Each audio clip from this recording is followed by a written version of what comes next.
The last poll podcast. I didn't even count down. I told them I was going to count down, and then I didn't. They got mega debated. Scuffed. We got baited here. Darren's and Mr. Mystic are with me today. 2 guests on the same podcast. That's pretty exciting. But I'm really, really thrilled to talk to both of these folks. Since Mr. Mystic is joining us, I'm really interested to talk a lot about builds. What we were just talking about were like mustaches, why Darren's is like a time wizard, and what if they never made the tunnel? So the topics have already gone pretty crazy. That is true. You missed the best content, guys. Sorry, you gotta follow Steph on Twitch. Otherwise, you're gonna miss this. I don't know. I also want everyone to know that Darren's is on a 2002 webcam, and this brings me joy. Yeah, it's good. Yeah, look, I didn't know I was gonna be here. What can I say? It's content. I forced him to be here. That's good. Yeah. Yeah, I don't know why it doesn't say unregistered hypercam there. For some reason, like it should. Maybe you should put that in the overlay. Maybe that's you're the podcaster, Snap. It is your responsibility. I guess that's put true. The overlay, man. Yeah, fraps capture, for sure. But yeah, big topic today. We're gonna talk about builds. I think we can get in deep with this topic. It's a really interesting to me, because this sounds maybe kind of stupid, but for me, I just like go to Snow Crows or Hardstuck. I just pick whatever build I think does good stuff, and I just play it. I don't really like think too hard about build craft. I've never like made a lot of my own builds. Back in the day, I used to tweak my builds quite a bit when I played PvP, but now I'm kind of a noob, so I don't really do that anymore.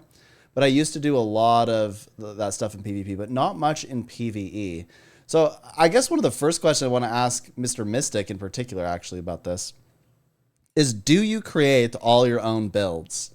And if yes, I have more questions. Oh, okay, that's a good question. Well, I try to make all my builds myself, and the reason being is, if I can't find an easy way to play the class, then people will most likely struggle to play it themselves. And that's not to say I'm, better than anyone else, but you are. I have to feel. Well, we'll talk about that later. But the class has to feel easy to play, and if I don't stress test that, I don't think many people are going to enjoy playing the actual content I put out.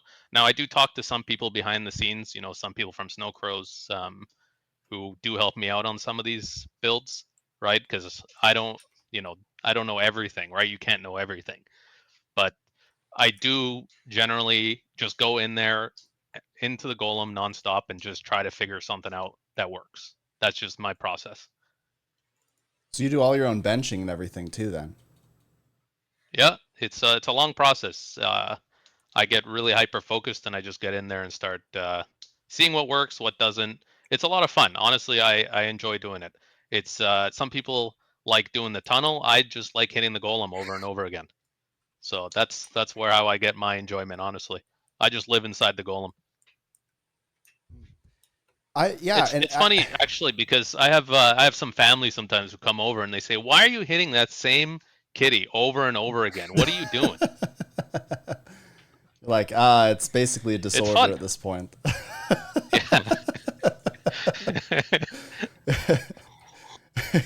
You show that you say, "I've talked to 3 therapists already, but apparently I still have to keep hitting this cat. I have no choice." Yeah, that's Guild Wars 2 for me. Mm-hmm. I mean, it can be very fun, and I'm sure that you definitely learn a lot about these classes with the benchmarking, even if it's like easier builds, right? Especially of the mechanics of the class. Yeah. And you know what? There's a lot of fun to be had trying to simplify a lot of these builds. Like, a lot of people will say they're just LI builds or whatever. And you know what? There's a lot of work that actually goes into trying to make these builds more accessible and still have good performance. Because generally, what I try to design something, when I'm trying to design a build, I want it to do good DPS inside of a raid. I want it to go in there, and this doesn't apply for everyone. People are going to use the build for different things. But generally, I want someone to be able to pick up the build, go into like Sabbatha, and do 80% of what I did on in the video, right? And if I did 43k on a video, I want them to be able to do 40k, right? Or 38, whatever the case might be, because that's still significantly higher than, I would say 90% of players, right? So yeah, and that's one of the things that I found very weird is that when you go to open world or even raids, people don't do that very much damage. They do like 20k, and they really struggle doing that. And there's so many choices that you can take to do a lot of damage without a lot of effort. And I think your builds are a very very good example of that, right? And I honestly wish more people would use them because it would make the entire game way more I want to say easier, but more enjoyable to play. absolutely, I think there's a lot of benefits to playing simplified builds, and a lot of times people don't realize how fortunate they are or how good they are at the game when they're given advice, right? So they'll just say, just do this. And that's not easy. That's not good enough for a lot of people. They're not going to understand what you're saying when you say, just do this. Oh, just use the good skills. But what are the good skills? How do I use Yeah. them? What happens if, I'm at range now? What do I do? Right? There's a lot of questions that happen. And I think you can actually look at a lot of LCMs and harder content, and you'll see a lot of people default to the quote unquote easier range classes that are just easier to perform with at range, Yeah. right? We have Exactly. Scourge, Mech, Virtuoso, those kind of classes. Those are what you see in a lot of LCMs, right? You'll have some other classes sprinkled in there sometimes, and some players who are really good or really advanced, and they're trying to show off with whatever class they might be playing. But generally, those are the classes you see, right? And there's a reason for that. Yeah, I mean it's most likely also because whenever you're progressing something, you don't want to only think about your rotation. You want to just pay attention to the things that are happening so you can learn the fight, and then you can start grinding the rotation. I think I Exactly. heard people talk about this in like his WoW thing, like that they themselves, their team needed to focus more on learn the mechanics and focusing on that instead of being like, okay, but I'm doing very bad damage now, and like it's too much for your brain, right? Like you have to focus on one thing and then you can focus on that second one. And yes, the rotation should be second nature, but on a stressful situation like that, it's just not gonna be, right? So using this style of builds is just very very beneficial.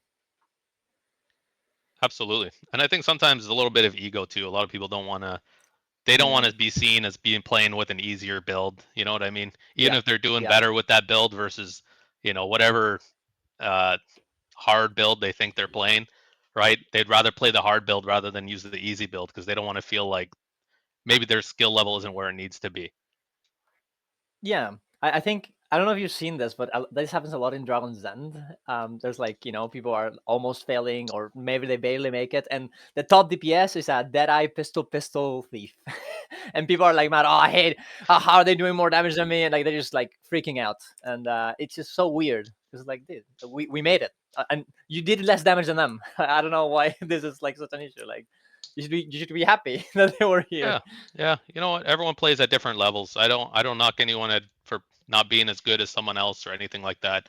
So some people are always progressing. They're just progressing nonstop. Yeah, Every day at yeah, Sabbatha, they're just progressing. That's their daily experience, right? So Yeah. they always need something to kind of get them in there. The only person yeah. that I do that to is Darren specifically, so it's kind of okay, right? I mean, there was that one time years ago where Darren's and I did a race in Dragon's End, and I just absolutely annihilated him. Like, it was embarrassing, really. So I like to bring that up every once in a while, just to keep him humble. I don't remember this. I don't think this happened. I think it probably was made by AI. It's probably AI slop too. Like I don't know what you're talking about. Could very well There you be. go. I Well, have a good question from the chat here. And I'm very curious about this actually, because to me, one of the big narratives in the community is often that there are certain elite specs or certain classes in general that are just not playable, or that are way too hard, or that are the piano class, or et cetera, et cetera.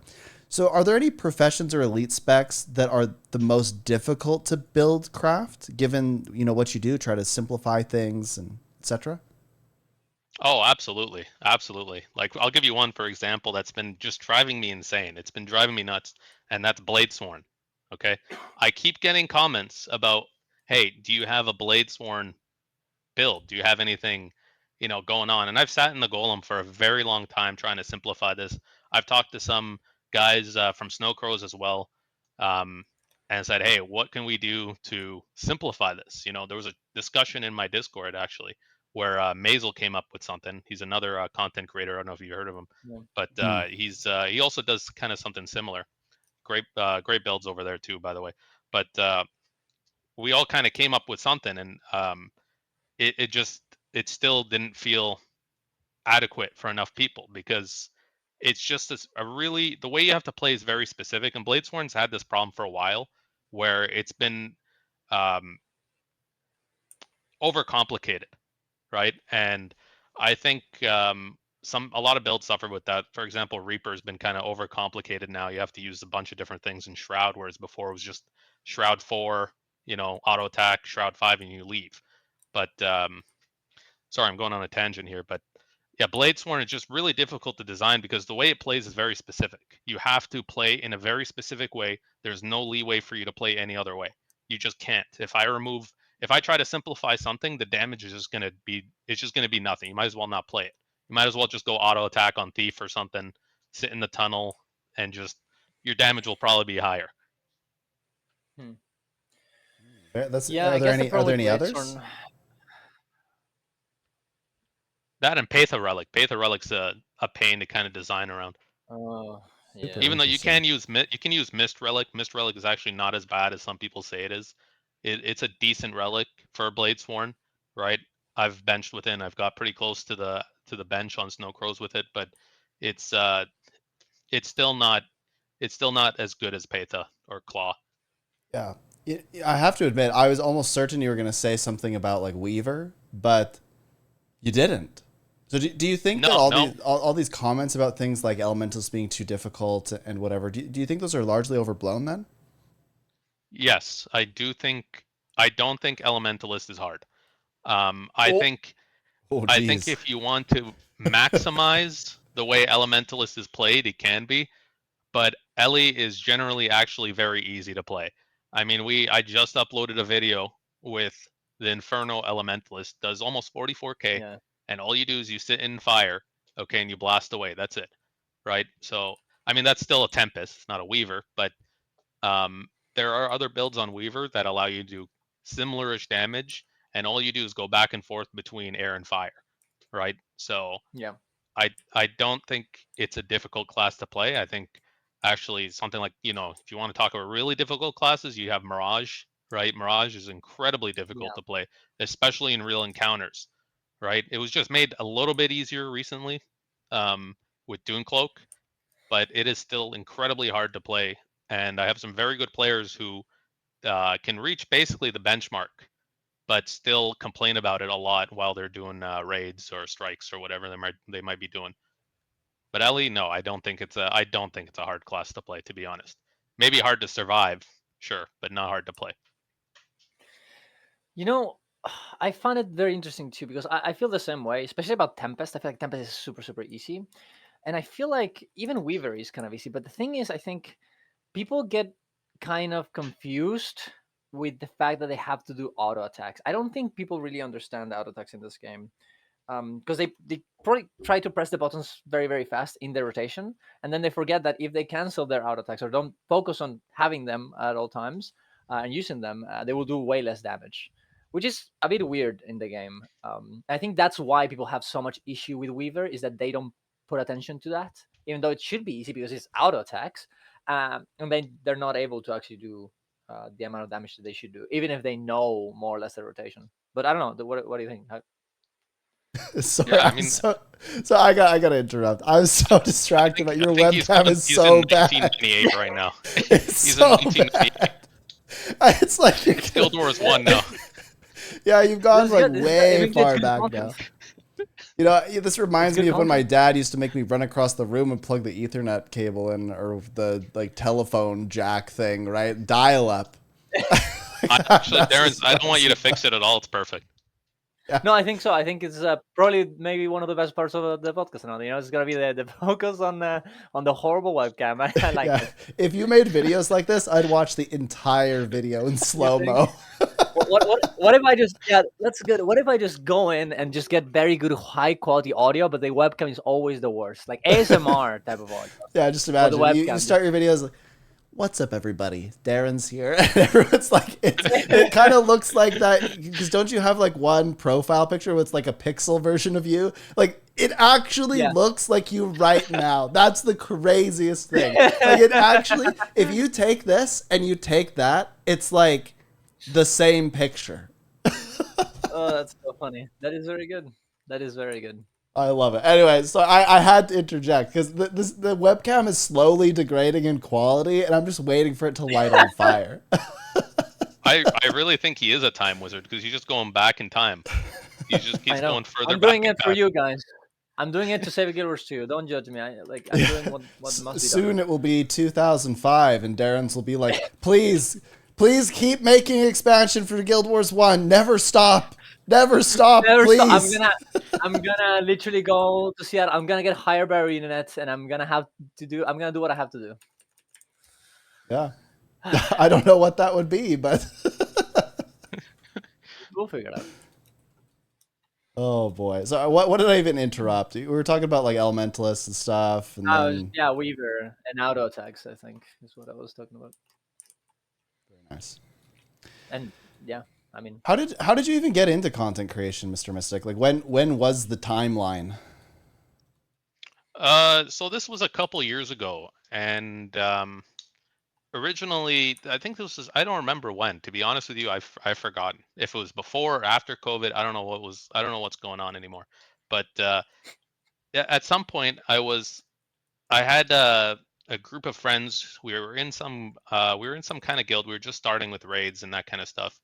And at first it was just simplifying the builds they played and kind of helping them with rotations and making easier builds for them, because a lot of the builds they were playing were just too difficult for them. And some people might disagree with me on this take. This is just how I feel. I feel like some people just don't want to always improve, or they hit a wall at some point where no matter what they do, they're just not going to be able to perform what you want them to. And a lot of people judge others based on how well they play, and I think that's the wrong way to do it. Some people are not born or don't want to do as well as you. They're not born with the same gifts you have. And back to my original point, I don't know where I was going with this. I was helping people make builds, right? They just wanted to play something easier, right? Sorry, I ramble a lot. I wanted to make something a little easier for people, and I was designing builds for them and just giving them the builds, right? And I was just like, this is how you can play warrior. That used to do 33k. That was high back then, right? Banner warrior. This is 33k. This is how you can make it do 31k and make it significantly easier, right? You're always going to do 31k no matter what. The benchmark's 33. This is how you make it do 31. And eventually, I just uploaded a video just to show one of my friends something. I don't remember what I was uploading it for. And I noticed people were watching it, right? I didn't make it private or anything like that. I just made it public. I think it was a warrior video. If you go far back enough, you might find it. But it was just a warrior video. And I noticed people were watching it. And I said, that's strange. Why are so many people watching this kind of content? This is just something I made for a friend, right? So I uploaded another one, right? Again, it was just supposed to be for a small group of friends. And, I woke up one day and it was I had thousands of views, right? So I said, oh, well, maybe people really enjoy these videos. Maybe I'll continue. Sorry, Darren's, you're making me laugh, man. Your quality just gets worse and worse. So good. No, I'm not doing anything. I'm just relaxing. I know, it's very distracting. Like it's so bad that it's good. No, it's perfect. But yeah, so I kept uploading them because you know what, I was having fun. People were enjoying them. People were leaving nice comments. They were requesting more builds, and they were asking for different classes and different specializations, and I really enjoyed making them. I mean, I'd like to say like I want to help people and that kind of stuff, and I do, but really I just enjoy doing it. It's just fun. It's fun to theory craft. It's fun to try to simplify things. It's fun to make these builds. And if I wasn't having fun, I don't think I'd still be doing it. Because I mean, we're Guild Wars 2 content creators. It's not much of a prize at the end of the tunnel, so to speak here. But yeah, I just enjoy doing it. That's good. I mean, that's kind of how I started too, right? Like one day I woke up and it was the pandemic and I had no friends and nowhere to go, and then all the gyms were closed. So I thought, well, what better thing to do than to get massively addicted to this online role playing game?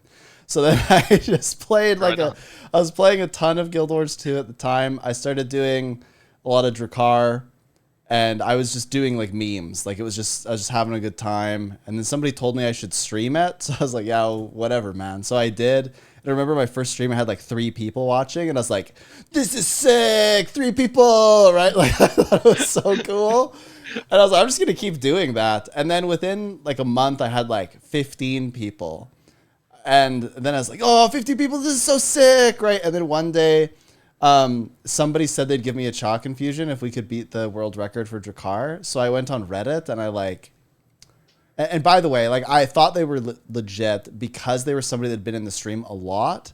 So I kind of figured, oh, and I knew that they were a very wealthy player. So I thought, oh, like this is like for real, right? They said I had 3 chances at it. So I had struck out twice in a row. So I went to Reddit and I was like, okay, I need help. So I made this Reddit post, and then Teapot saw it, and Deaxon saw it, and like all these like gamers saw it, right? Maybe Lara was there too. I don't remember. But anyway, a ton of people came. Like they showed up like an hour and a half early, and we all just waited in the instance and like prepared. People were using like might boosters. Like they deleted that boss. Like, and I had never been around people that did like really good DPS. It was incredible. Like I was just sitting there amazed, right? And we did win, but I never got the infusion, and the guy never came back to the channel ever again. Oh, he ghosted you. Feels bad. That's not good. Well, it was even worse because he'd also promised to do a giveaway for the chat. And so I told everyone, even in the Reddit post, that if we did it, we were going to do like, this guy was going to do a giveaway. No. And so for like months after, people DM'd me about the giveaway. It was very uncomfortable. He wasn't a Canadian for sure. Oh. Yeah. You should have just asked Teapot to send you something. He would have done it. I mean, what would he do? Like, what would he get away from it? Like, he has game gold, right? Like, whatever, dude. I don't know. I like how my dog is freaking out again. This happens every podcast. Yeah. So I got distracted by it. I'm distracted by Darren's. I'm distracted by the dog. It's like a never-ending whirlwind of despair. There's so much content. Yeah, it's never-ending content. That's all it is. Yeah. So do you stream very much, Mr. Mystic, then? Because I think you're mostly YouTube, right? Yeah, I just do YouTube because I feel like if I stream, it'll become more of a job, and that's not really something. Maybe if there's something I want to stream about, I'll start doing it. But I don't want to force myself to do anything. I like what I'm doing. I like making the builds. That's what I have thought of. Sorry, go ahead. I have thought of making kind of guides with, more in depth, explaining how they work and that kind of thing. But nothing's really manifested so far. Yeah, I like what you said about how it kind of feels like a job. In some ways, this is like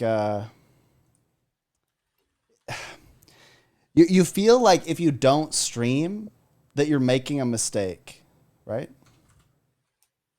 Yeah.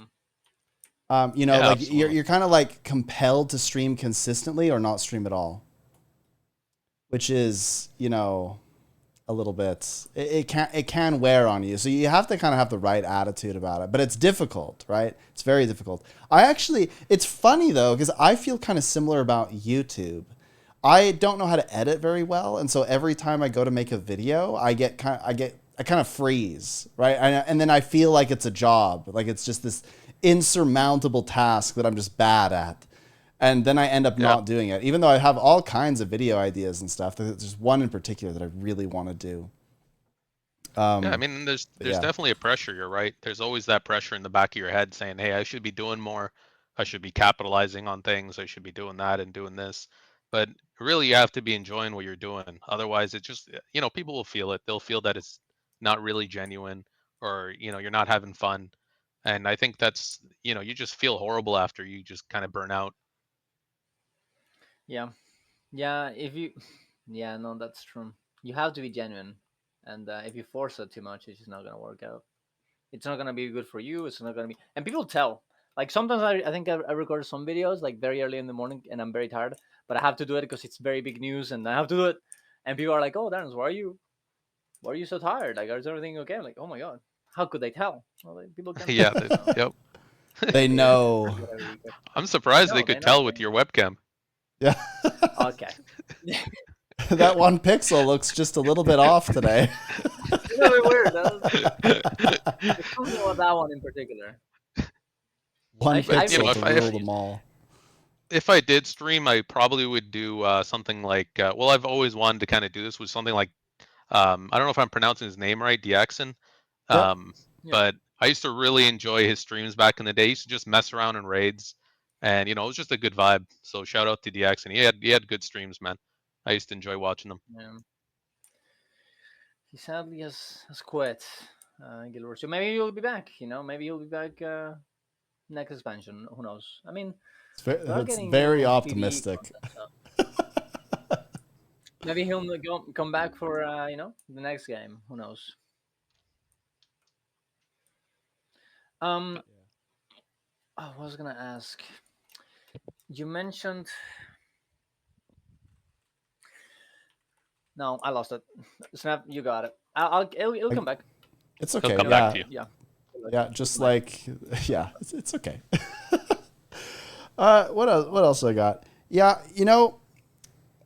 One thing I've always, this is like a very hard question to articulate. But one thing I've always kind of struggled with in Guild Wars 2 is it seems like most of the content that people make is related to builds and or guides in general. So like people are like how to do good damage, how to make a bunch of gold, should you play the game, right? There's sort of all of the content's kind of focused around like new players or players not understanding stuff. And to be very clear, there's nothing inherently wrong with that at all. But I find it really interesting when you compare it with other MMOs and other communities where there's sort of a more like narrative focus, or there's more people doing like story-driven content. And I talked with Kiba about this the other day as well, but it's just been very top of mind for me. Do you think this is because the game itself is just really difficult to understand?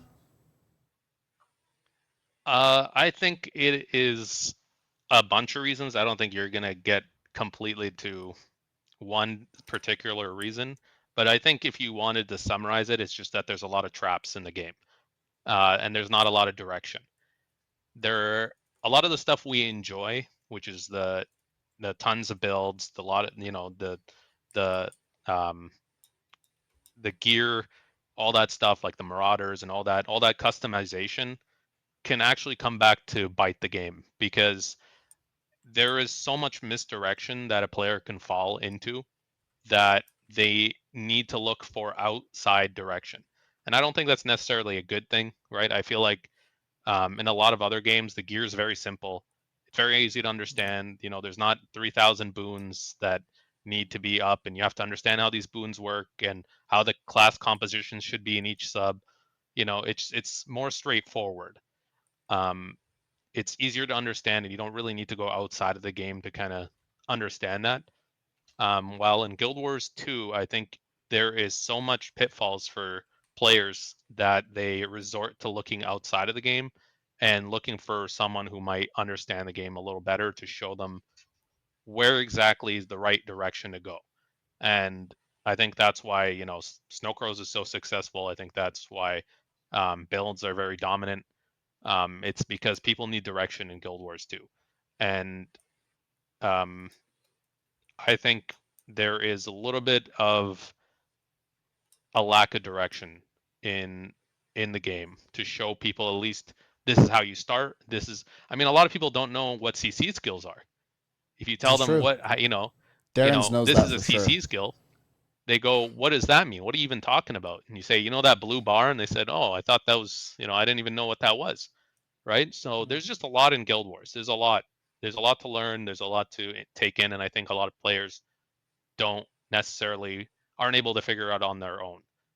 Yeah, Clumsy Titan in the Twitch chat just said, "OMG, open world in NA is a no CC zone at times," and I guarantee that Darren's knows this oh too well from running so many meta trains, where you get to Dragon's End and you're like, "CC, please, I beg you, like I am begging you to CC," and this nobody does.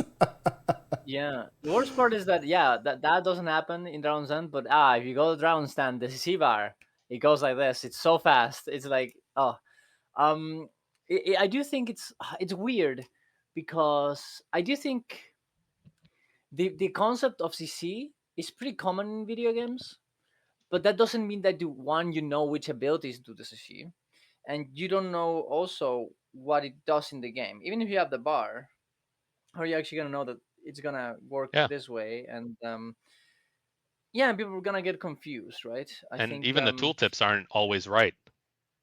There's a lot of confusion. Yeah, there's a lot of confusion, and in some ways, it's kind of nice that the game has so much complexity, but it should definitely be way more better explained, or at least not counterintuitive as it is sometimes in this game, I think. Yeah, and I think the think it's boons could be systems bloat. simplified too. I mean, it definitely is, for sure. But the game, to be fair, the game is like 12 years old now. It is very hard to have a game that is not hugely system bloated, and they've gotten better at it, I think, too. I do like what Mr. Mystic said too about sort of like the lack of direction. I think Guild Wars is actually quite known for this. It's very sandboxy, so when you go to play it, people often will like level to 80, and like that is a direction, right? Like people intuitively understand that they're trying to level up to get to the max level. But the second that they hit max level, they go, "Wait, what do I do? I don't know. What am I supposed to do now? What do I do? Can I get more powerful?" And then they look, and the gear system kind of doesn't make that much sense to them. They haven't really had to engage with that system very much in the leveling process anyway. And it just seems like there's no next step.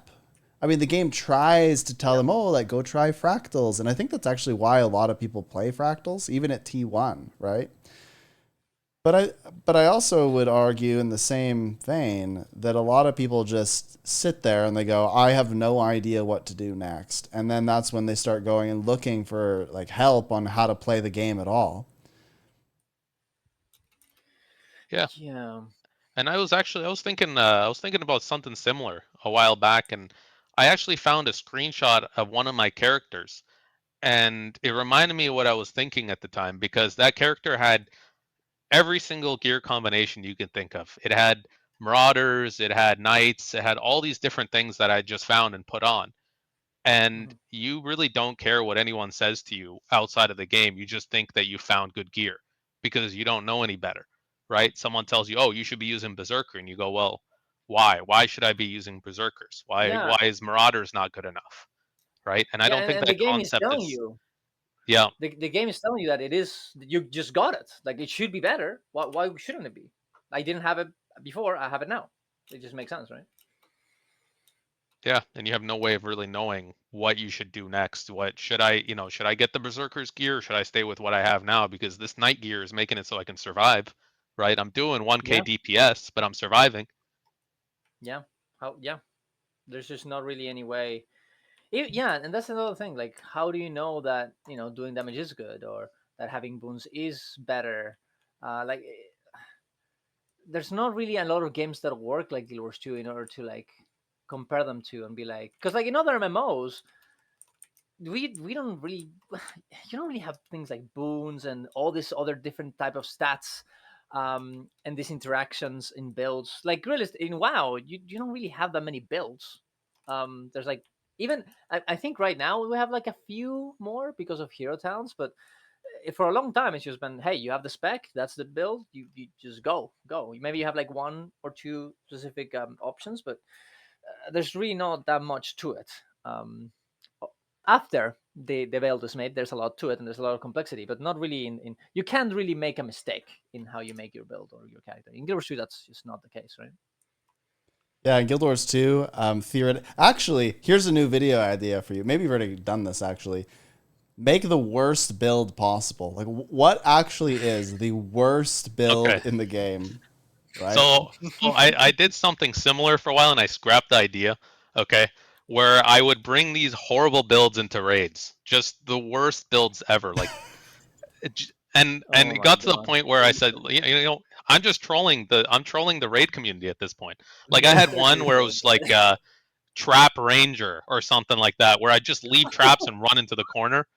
Right? Because I mean, oh my gosh, you were role playing. Someone might think, someone might be like, listen, I want to role play as like a trap artist, right? And I want to sit as a ranger in the corner and just leave traps and then run into the corner and shoot them with my bow, right? So I started to do something like that, and then I realized, man, I'm just making these guys, I'm making everyone's lives miserable. I'm getting kicked out of like 90% of my parties.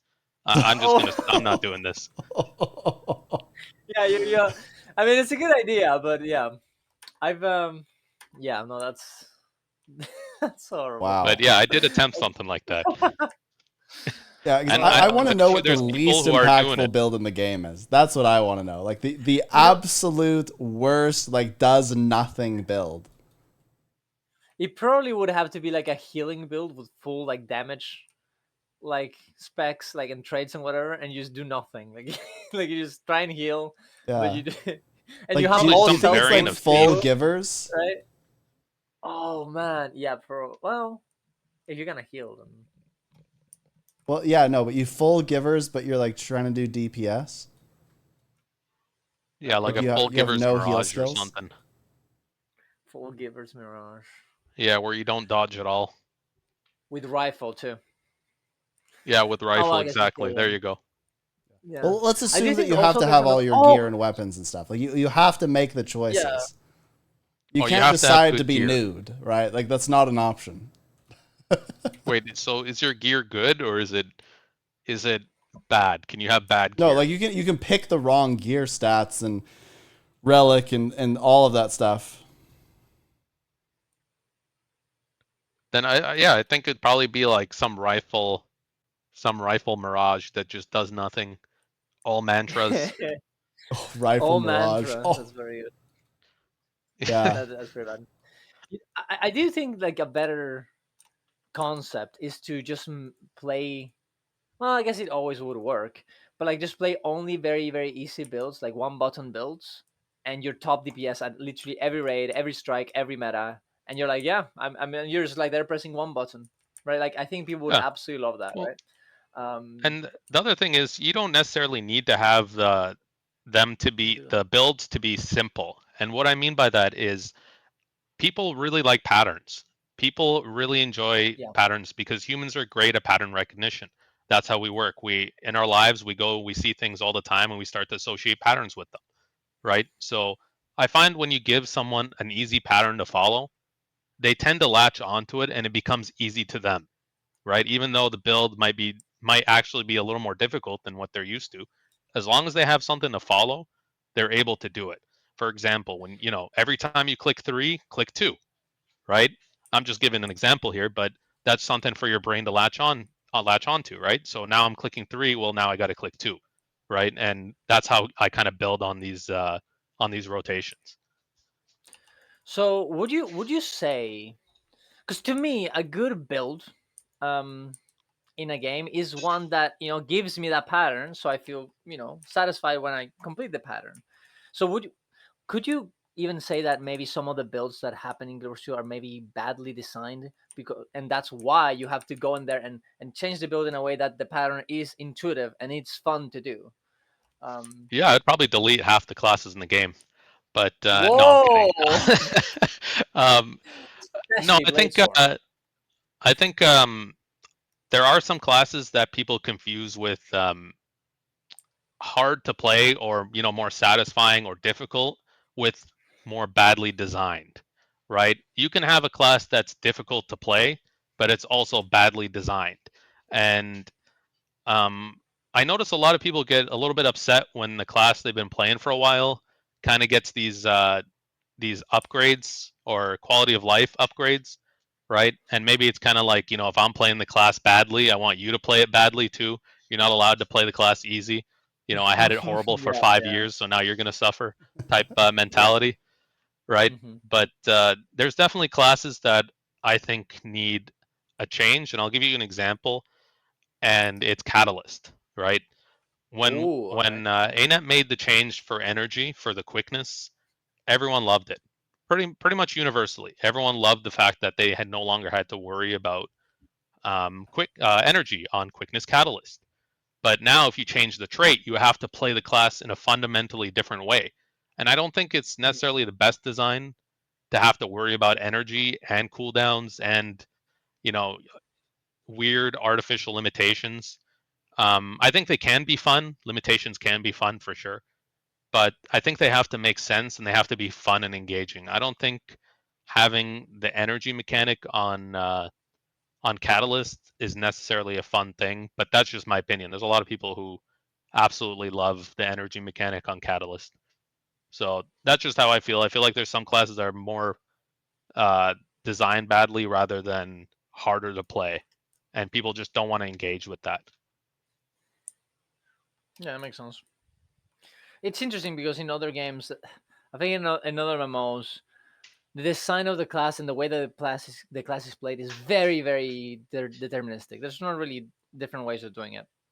But because you have such different way of dealing with builds, and the fact that you make your own build and whatever, the rotation will change depending on what we think is best, and eventually becomes the best because that's the balance. That's how the balance is, and then Arena needs to like react to the way that we figure out that is the best way of playing this class, even if they had a bit different intention. I guess in some ways this also happens in other MMOs because even if they have the idea of how the class will play out, the build will play out, sometimes it just doesn't work that way. And we definitely are gonna find a way of min maxing it so it's optimal, right? And then sometimes that optimization is not fun. Well, and at that point, I guess it is the developer's responsibility. So the optimized version is the fun one too, right? Yeah, and sometimes I enjoy when the creep, the power creep. Sometimes I enjoy that.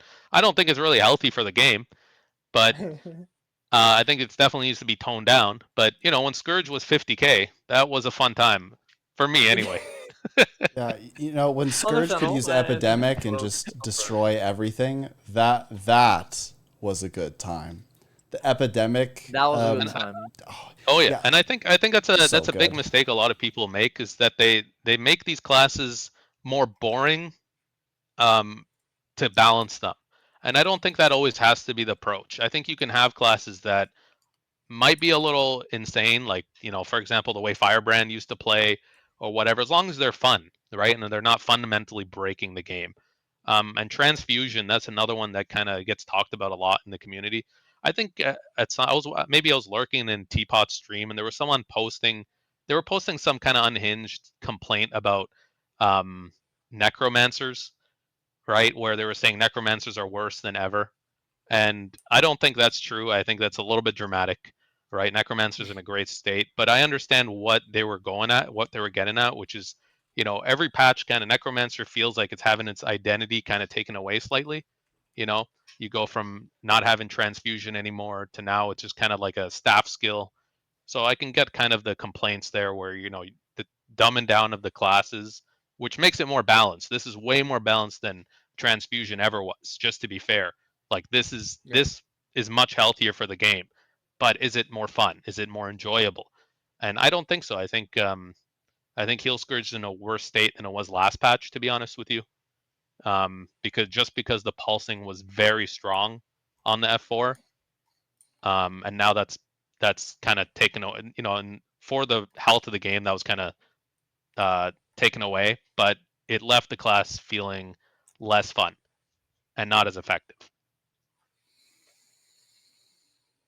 Yeah, I understand what you mean. It is definitely very hard to walk that line of making something balanced while also keeping it fun, while also keeping the what's the word? The identity of the class at the same time, right? Yeah, it's a very hard job, and I think CMC and the team have been doing really good for how old the game is and everything they need to do to actually get it right. Yeah, and they're gonna have to keep doing it right because distortion share is gonna happen. Okay, and we'll have to see how that one works, because that'd be I very, think they might need to hire some strong in more. terms of. Yeah, I mean, look, distortion share is maybe too strong. I don't think they could hire enough people to make that balance, but we'll have to see. Like. Yeah, I'm happy. I'm happy they're taking a risk with that class. I'm happy they're taking a risk with that mechanic, because that feels unique to me. That feels like it is something you can play that is different than the other healers. And I think healers for a while now have been having this problem where they're all feeling the same. They all feel similar to each other. They just, maybe give boons in different ways. And this is an exciting new feature, and I hope they keep it. I know it might be overpowered, but the game's 12 years old at this point. Let's just put it in there and have fun. Yeah, I understand what you mean. I mean, yeah, I wonder what's gonna end up happening. Really, we'll have to see, I guess. I've been forcing Darren to do most of the talking since he spread the plague onto me, and now for some reason my camera is going back in time. I don't know how. I've been noticing. I don't know. It like slowly has. Definitely not my fault. It's slowly gone bad. It has to do with the browser source, I think. New tech. It's the browser source. I think maybe make it so it goes like, it goes to your. Oh wait, no, you can't, because you're not on Discord. Yeah, I guess you're cooked. There's no way of doing it. Boom. Well, no, but you could use it directly from OBS, right? Instead of the browser, right? Maybe, I don't know. Well, yeah, I don't know. I couldn't get it to refresh. I was trying to do that while you were talking there, but it was not working. I think I just have to accept that it's going to be scuffed, and then I'll have to figure it out later. Yeah, this is on point for a Guild Wars 2 stream. It is. It's fine. It's totally fine. Okay, one topic I really wanted to discuss is recently, and at the time that people see this, it's probably going to be far after this has come out. So this, well, we're going to talk about this kind of generally, but okay. They made this big move away from sort of profession-specific mechanics and buffs, right? Like they got rid of Spotter forever ago, and they really simplified things so that you weren't like taking one ranger in each subgroup because they had a very specific buff that no one else could get. You weren't taking one warrior because of banners, right? They removed a lot of that stuff, but then I saw this sort of like little glimmer when they were showing us Luminary. Because they showed that buff where everyone in your group will take less strike damage. And I went, only a Luminary can do that. That means that you want a Luminary on your for that buff. Troubador?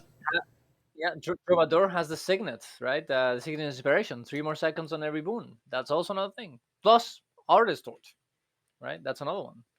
So that's 2 effects that you can get somewhere else. Yeah. And it's a very, it's a very strong effect too. I think Luminary has the potential to be one of the strongest healers in the game because of that buff. And it's one of those things that you won't notice right away, but you will notice it when someone switches healers and they go, well, why am I dying now all of a sudden? Right? When you were on Luminary, I was fine. But now that you've swapped, I'm not doing so well anymore. And I think that's where it's going to. Sorry, Darren, do you have something to add? No, I'm just saying. I'm just happy you said it, because I hate everyone that is like, "Oh, Luminary is so bad. I'm so disappointed." Guys, this could be very good. Yeah, sure, it's a little bit like maybe they need to put a little more effort into the way that it works, into the way that it's designed. But Jesus Christ, this looks insane. Like 10% damage reduction, guys. Like I don't understand. I don't think people understand how much that is. That's a lot. And also, Luminary, you can. Okay, I'm just gonna keep talking about Luminary. I'm gonna derail. Let's keep talking. It's Luminary hour. Let's keep talking about something. Let's not talk about Luminary. Actually, Luminary gives more than even 10%, because remember, it has that skill that takes the damage away from everyone else and gives it to you. We're talking, with protection, right? We're talking up to 56%, right? Damage reduction, which is huge. But I agree, it might need a little bit more it might need the traits to be a little bit more synergistic. I feel like, is Yes. that a word? I don't know, but Yes. the traits don't feel like they're impactful enough, and that might need to be looked at. But I think people are overlooking just how strong this class is going to be. Granted, we do have to try it in game, but just what it has right now, it looks shaping up to be a really strong healer, really strong healer. In before, luminary is the best one, and galeshot is just useless, and nobody plays it. That's what's gonna happen, guys. I'm telling you. No, I mean galeshot looks insane too for PvP, but I'm excited for the beta, and we'll get. Tomorrow we're gonna know about 3 more. Okay, that's gonna be a lot too. That's gonna be interesting. Oh yeah, and I guess to circle back to your point about the special buffs, Sneb, I do think that the game lost a bit of flavor when they took those away. Some of them were maybe a little bit badly designed or needed to be changed. Like Spotter, for example, I never really liked that because it required you to have 2 different sets of gear. When you don't have a ranger and when you do, and you could say, well, you're always going to have one, right? But what if someone let's say you're raiding and one of your ranger players calls out or whatever, and right now you have to change to your other set of gear, and people have to understand they need to have 2 separate gear. I feel like it was too convoluted, but I think a lot of them could have stayed. I think they maybe needed to be toned down a little bit or changed in a different way. But I loved them. I loved having classes that had their own flavor. I loved having different ways, or classes make a party more exciting in different ways. And I actually did not like when they reverted back to 5-man. I thought 10-man was infinitely better because it was a lot less stress on the squad when you had 10-man boons, right? All you had to find was the healer and then the secondary quickness or alacrity. That's it. Where now you need to have 4, right? To make a group, you actually need 4. So to me, I like 10-man a lot better. 10-man was a lot more enjoyable for me. You know what was the most base thing ever? 10-man Tempest. Oh my man, God, I love 10-man Tempest. That was my healer. Tempest. Yeah. I didn't like Druid. I like Tempest.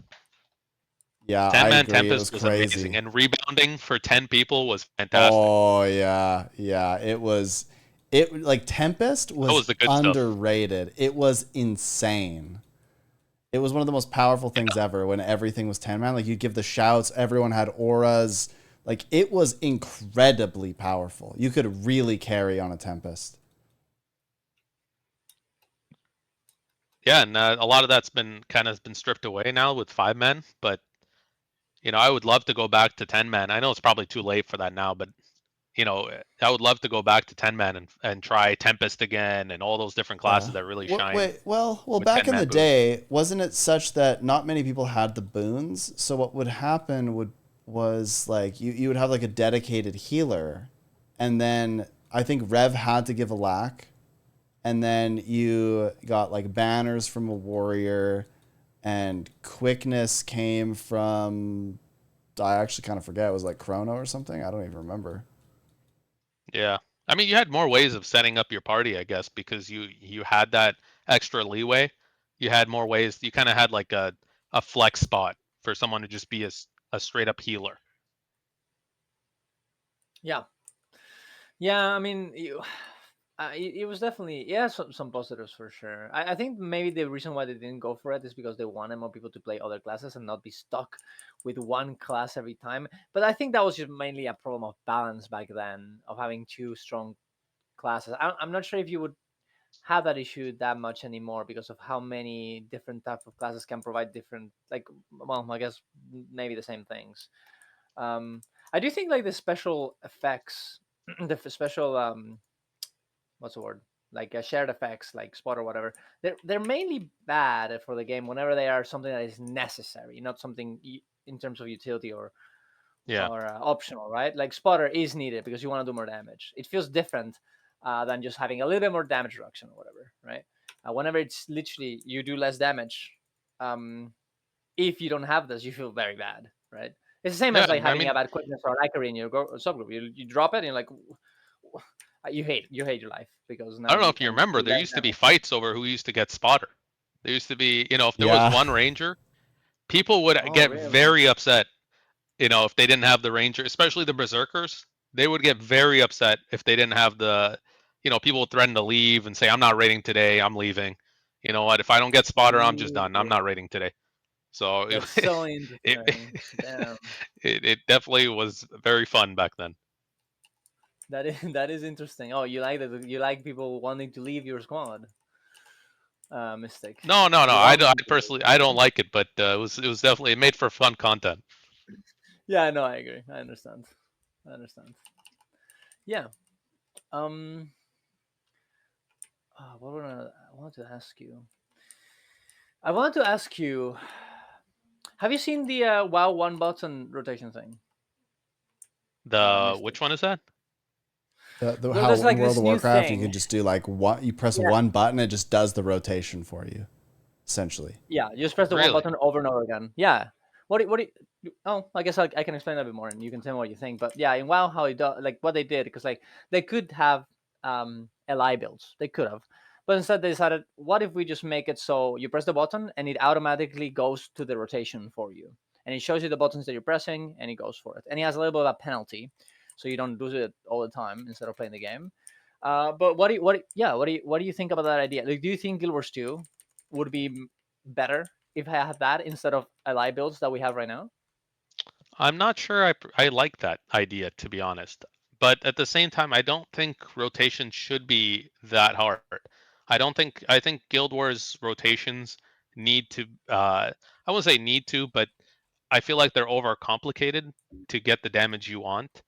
And an example I'll give you is, a lot of people can't get up to like 80% of the rotation. That is too hard for a lot of these rotations. And you see these comments a lot of the times in videos where if the benchmark's 42K, someone will come in and say, "Hey, I'm only doing 25K. What's going on? What am I doing wrong?" Right? And I don't think that variance should be there. I feel like there's a lot of variance between good players and players who don't play as good. And I think you can see that in open world too, where you have a couple people doing 25K and then the rest are doing 5 or 2, right? And I don't think it should be that hard to play these rotations. I think you can have satisfying rotations, right, without making them overly complex, right? Just a simple theme for people to follow, right? Let's say, it could be. I'm not, I'm not paid to make rotations, right, or anything like that, but or design these classes, but it could be something simple like, when this button lights up green, now you hit this one. When this one lights up red, you click this one. Just a simple theme for people to follow, rather than I'm gonna do the LCM and it's gonna be very difficult, and my rotation is also gonna be challenging me at the same time. I don't really believe in that as a concept. I think your rotation should be fairly easy, and the content itself should challenge you. Obviously, for people who want to push further, there should be a way for them to push further. But I'm not really a fan of overly complicated rotations, or the idea that rotation should be complicated. No, I don't really agree with that. I think that the content itself should challenge you. Yeah, So do I I do agree with think the one button thing? right. Not really, no. But I can see why some people would like it. Right. So okay, yeah, I understand. That's actually a very similar take to what a lot of people say in World of Warcraft. They say like, "Hey, why do we have this? Instead, we should just make the builds and the rotation a bit easier." More Which accessible. is exactly more accessible. That's the main take that most people have. It's actually very interesting that you would arrive at the same one instantly. It's actually very cool. I do think there's a little bit of. It's interesting. I find that people complain about, oh well, if you do that, then what do we have for us? Like, we're not gonna have fun, because even like there's a little bit of an interesting concept, an interesting experience of doing a hard fight with a hard rotation, like having to whip them together and be able to do both of them at the same time. But at the same time, honestly, a lot of the challenge even stays there, even in a very easy build, because yeah, an easy build will be easier than normal builds, the hard builds. But whenever you're in a very very hard encounter and you really have a high DPS check, you're still gonna have to do some very big min maxing to make it work. Like at the end of the day, I don't know, Exactly. playing mech rifle, it's very easy at the low level, but at the high level, in order to do the perfect amount of damage, it's gonna be very complicated. Yeah, And there's a lot of very hard to optimization you do. can do. Yeah, even compared to a very hard build, like you kind of arrive more or less at the same spot in the end, I think. Yeah, I think some people don't really understand that, right? Yeah, and I definitely think these encounters should challenge you in a way that forces you to play in a way that is different, right? So, maybe forcing you to get out of position, or having a mechanic that makes it so you really need to understand your class in order to effectively play it. Because DPS uptime is one of the most important things in Guild Wars 2, and a lot of people don't understand that. DPS uptime is everything, and a lot of good players. And I'll give you an example from a different class. Harbinger, for example, the best Harbingers will utilize their Shroud 4 to its fullest. And Shroud 4, what it does is it has an evade. It has an evade in it, right? Yeah. So a lot of great Harbingers, they won't dodge. They won't use their dodge button. What they'll use is their Shroud 4, right? And that's how they keep the damage up on the boss, right? You constantly need to be using your buttons. You can't let your buttons go on cooldown, and you have to be consistently hitting the boss. And that's a way that has nothing to do with your rotation. That is more game knowledge. That is understanding your class. That is understanding when you can use certain skills, when you can't use certain skills. So I think there's a lot more than just a hard rotation. There's so many different ways you can challenge yourself that don't involve you having to constantly fight with your rotation. Yeah, no, I completely agree. I think it's one of the best things about Guild Wars 2, that you indeed can evade most of the attacks, not by pressing dodge button, but by knowing that one of your skills that does also do damage also evades. So that way you can do two things at the same time. That's such a cool thing that other games don't really have, and it's kind of hard to explain too, because like, how are we gonna express this? How are people in the game gonna know this? That you're doing this thing. I gotta tell you, I'm interrupting. I gotta tell you something crazy that just happened. This is the most insane thing ever. Okay. I've been like really quiet for the last 5 minutes. There's a reason. So every single, oh my gosh, it's still happening. Every single Tuesday, 1 hour after reset, Skane Gang does Soto convergences. Okay? Yeah. Okay. Well, I was on the EU server and I put the tag up, and then I said, "Oh, join." And then I realized I was on the EU server, so people started joining my squad, and then I transferred to NA, right? So then I gave the tag to the actual commander so that, because we're doing the podcast, right? I was like, I'm not gonna like focus on this or anything. Yeah. Anyway, so what happened was, get transferred to NA?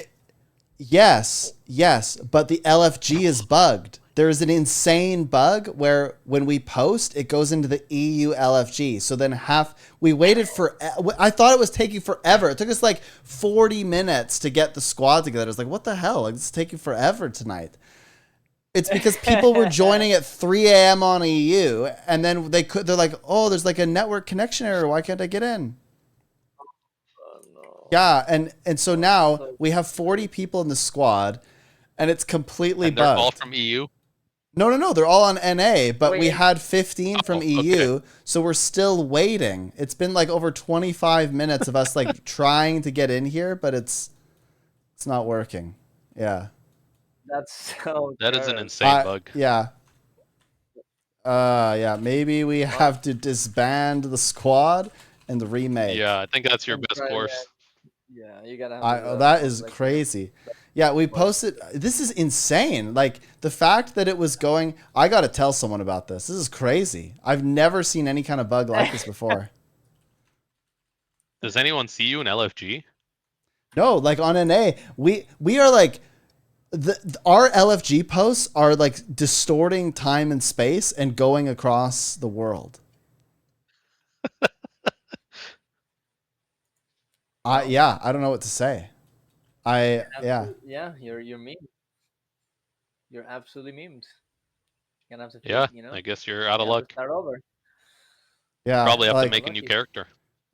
We're doing it live, but I need help. Darren's, you need to log in, make a squad on NA, and then all of us will join it. I'm not even kidding you.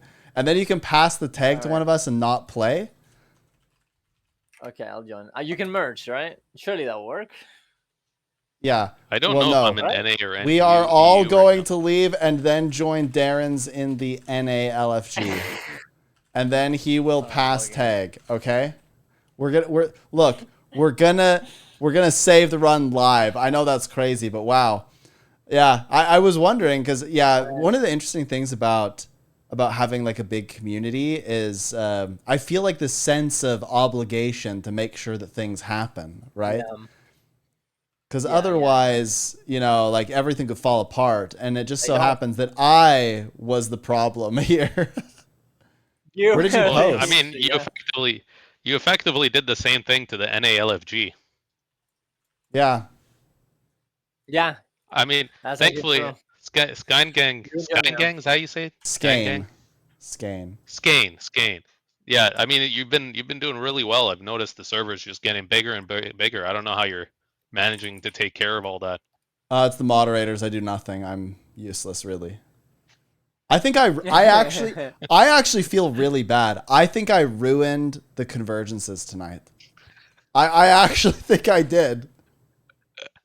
Oh my gosh. It's fine. We'll savage it. Look, some people would come. You got to post in the LFG. You need to post in the LFG because they're all waiting to join. And I put what is this convergence CMs or just Antiquary or Secret of the Soto. Soto? Okay. That's crazy. Oh, I feel so bad. I ruined it. I was wondering. I was like, it has never taken us this long to get the group going. Ever. But it's 3 a.m. on EU, so we're like middle of the night converging. That's crazy. Holy, yeah, people are going in. 20 out of 50, 22. Yeah, 23, Darren's 24, actually saving right, here we us. go. It's crazy. 25, 26. Doing it live. We're blasting. Anyway. 27. 30. All right, here we go. Yeah, he is saving Guild Wars 2. He actually has saved saving the run. an A. It's crazy. Darren's had one purpose in his life, and he's doing it now. I'm doing it now. I can find the rest. And leave. You need to come to the Wizard's Tower and then give tag. Okay. So, surely this means that if I indeed go and ecto gamble, I will win because I just saved. Yes, it's a good karma, people, really. Right? That's how it works. That's how it works? Okay, let's try it. This is going to be running an NA lore now. Yeah. He's probably going to lose, but at least he tried. It'll be funny. It'll be funny. I can't show it. That's so sad. Okay, it's fine. Okay, wait. I'm giving the who do I give lead to? Who is this? Snap. I'm giving it to you. Wait, what kind of? Oh, I need to be in your instance. There's too many Wizards of Vault instances, man. We're in EU? Wait, what? What? No, we're not. I can't. No, I'm not. No, we're not. No, you got to be on NA because Darren's is on NA. Yeah, they're. I think they're trolling. Look, I don't know where I am anymore. Okay, I'm very lost and confused. I just joined your. I just joined your instance. You're in NA. You're in NA. And I see awesomeness here too. You guys know about that? Do you guys know about that like Reddit meme where this guy like lived a dream, and he like got knocked out in some accident, was in a coma or something, and he lived like a totally different life where he had like a child and a wife and stuff. But then one day he like looked at a toast, or I think it was a lamp. He noticed the lamp was just a little bit funny, and then he woke up or something, and it like ruined his life. Whoa! You don't know about this? No. Do you know about that? No, I don't. Wait, I gotta find it. And this is real? This is real life? Yeah, the lamp story. A parallel life awoken by a lamp from 10 years ago. I'm reading it. I'm reading it because we have nothing better to do. That's crazy. Oh man. It's this. Okay, I think I found it. That's like something similar with this, where you're just noticing that NA and EU is converging. Maybe this is the convergence like we all wanted. NA and EU just converging together. Exactly. Yeah. Okay, here it is. I think this is it. This is pretty creepy. I used to get bronchitis often, like every 2 or 3 months. And one time it was particularly bad. I had friends checking in on me to make sure that I took my meds regularly. And one friend made a lot of tea and made sure I drank it regularly. I have no memory of this time. During that time, I lived a completely different life. It wasn't 10 years, though, just a few weeks. Up until I got sick, I was very unhappy with life in general, very depressed, and a lot of the time even suicidal. My best friend had died recently. Basically, my whole life sucked and could not go to fix it. During these, I'm trying to, is this the right story? Hold on, I gotta, is this somebody? This happens a lot, it seems. Hold on, I'm trying to find. Jesus Christ. I'm trying to find if this is the true lamp story. I don't know. No, this doesn't seem like the right one. There's got to be. Where is the lamp story? Lamp story. Oh, here it is. My last semester at a certain college, I was assaulted by a football player for walking where he was trying to drive. He was 325 pounds. I was 120 pounds. While unconscious on the ground, I lived a different life. I met a wonderful young lady. She made my heart skip and my face red. I pursued her for months and dispatched a few jerk boyfriends before I finally won her over. After 2 years, we got married, and almost immediately she bore me a daughter. I had a great job, and my wife didn't have to work outside the house. When my daughter was 2, she, my wife, bore me a son. My son was the joy of my life. I would walk into his room every morning before I left for work, and was that doted? Nobody says that word. Doted on him and my daughter. One day, while sitting on the couch, I noticed that the perspective of the lamp was odd, like inverted. It was still in 3D, but just wrong. It was a square lamp base, red with gold trim on 4 legs and a white square shade. I was transfixed. Totally transfixed. I couldn't look away from it. I stayed up all night staring at it, and the next morning I didn't go to work. Something was just not right about that lamp. I stopped eating. I left the couch only to use the bathroom at first. Soon I stopped that too, as I wasn't eating or drinking. I stared at that lamp for 3 days before my wife got really worried. She had someone come and try to talk to me. By this time, my cognizance was breaking up, and my wife was freaking out. She took the kids to her mother's house just before I had my epiphany. The lamp is not real. The house is not real. My wife, my kids, none of this is real. The last 10 years of my life are not real. The lamp started to grow wider and deeper. It was still inverting dimensions. It took up my entire perspective, and all I could see was red. I heard voices, screams, all kinds of weird noises, and I became aware of pain. A ton of pain. The first words I said were, "I'm missing teeth." And then I opened my eyes. I was laying on my back on the sidewalk, surrounded by people that I didn't know. Lots were freaking out. I was completely confused. At some point, a cop scooped me up, dragged me or walked me across the sidewalk and grass, and threw me face down in the back of a cop car. I was still confused. I was taken to the hospital by the cop. Seems he didn't want to wait for the ambulance. And I was given CT scans. I went through 3 years of depression. I was grieving the loss of my wife, children, and dealing with the knowledge that they never existed. I was scared that I was going insane, as I would cry myself to sleep, hoping that I would see her in my dreams.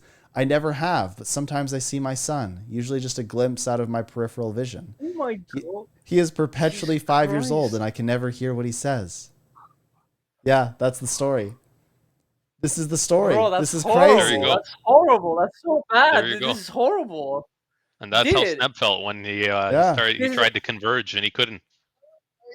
Yeah, that's how we got here. Like, Jesus Christ. Yeah. These are like, we used to have this joke with my friends that, you know, like, I don't know, we would do some weed or whatever, and then we would look at each other and be like, wake up, Darren, you're in a coma. And it's like, oh, Megalo, right, whatever. But like, this literally happened to this guy. That's so horrible.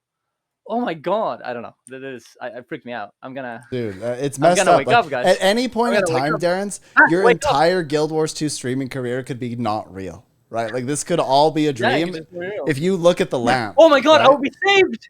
Holy yes! I think Darren's would want that. He's looking at the lamp. Save me! He's looking at the lamp as hard as he can. Please. Oh man. No. I'm very happy. Dude, you know, look, the YouTube is dude, Snap, you need to do more YouTube videos. You need to become YouTube Snap. I think so too. I think you know what, Snap YouTube videos were really good. There was one series I really enjoyed from you, Sneb. It was where you just basically talk to the camera about random stuff. Yes. I used to watch a lot lot of those. I think do people actually want me to do that? Because do you know how I make those videos? I lock myself in my room and I just hit record and I just say stuff. And like whatever happens, one take. Yes. Look, here's the thing. Those are the best videos. Yeah, I mean, it's no effort. It's just slop, isn't it? I don't know. It doesn't matter. No. Because you have a very particular skill that is being able to talk in one take and actually be coherent. I don't think a lot of people have that skill, and you should take advantage of that. You spend time. Yes, you do have this. This is what you studied a little bit, right? Like you've learned this, so you should. This is people that use scripts. Well, not every person that does scripts. Sometimes you have to do scripts, but they don't. Most of the time, they don't have this skill, right? I don't have this skill. What I do is that I talk, right, and then I fuck up, and then I'm like, oh guys, I fucked up in the video, haha, and people like it, okay, but they shouldn't because I'm just fucking it up. So you should take advantage of it. Actually, we can talk about this on off stream. I have some things that I can give you, some software that will help you do high quality videos while doing this and not have to do editing at all. Okay, so. You know, but I won't tell everyone. I mean, maybe I'll do it. Yeah, I'll just look. Secret. I'll just do slop. Yeah. Just keep your current webcam quality too. Yeah, just like that. I don't know how this happened. Yeah, like Darren's browser source was just mess, and now mine is. So I have to like do some research because this is very odd. The stream together thing is saying that it's having like network connection problems, which I mean I do not know what's happening. I have no idea. Yeah, I mean, look, the truth is the stream together thing is a bit memed. Okay, it sucks. It's not the best software ever. As always, Twitch is has some very good features, good technology over there. Yeah, maybe you should call it Slop Wars. Slop Wars, Slop Wars 2, Slop Snab.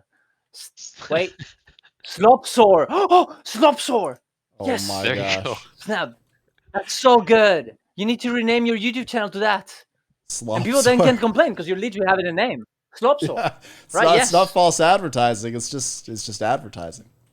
You know what, Snap? I have a question for you. That's all. Sure. So, a while ago, I came into your stream and I said something about Wing 8, right?